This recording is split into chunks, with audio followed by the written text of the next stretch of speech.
mga kabil, set po si nanay. Nagagawa na naman po ako ng ice candy at ang flavor po natin ay ubi and cheese. Ito po ating pong isi-shred ang ating cheese and then ilalagay po natin sa ating ube na ice candy. Oh, di ba sarap? Ayan. Yan na po ang ating cheese. Ito po ang shredded. Ito naman po ang ating bits para po meron po silang makain na mga cheese. Lalagyan na po natin ang ating cheese dito sa ating mixture. Yan, haluin lang po natin ang ating pong ice candy. Yan, napakasarap po ng ating ice candy. Malapot. Yan. Haluin lang po natin. Yan, para mag-melt po sa loob. At masarap na ice candy. Yan, ang ating pong ubi and cheese flavor ice candy. Bakit ice candy? Siya po ay napaka-creamy. Ayan, para po siyang ice cream ang texture niya pag nag-yelo na po siya.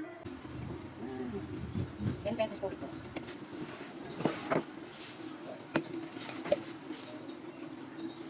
$10.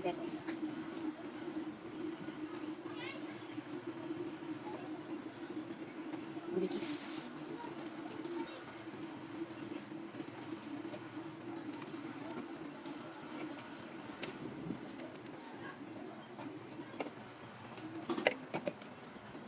$5. 5 pesos.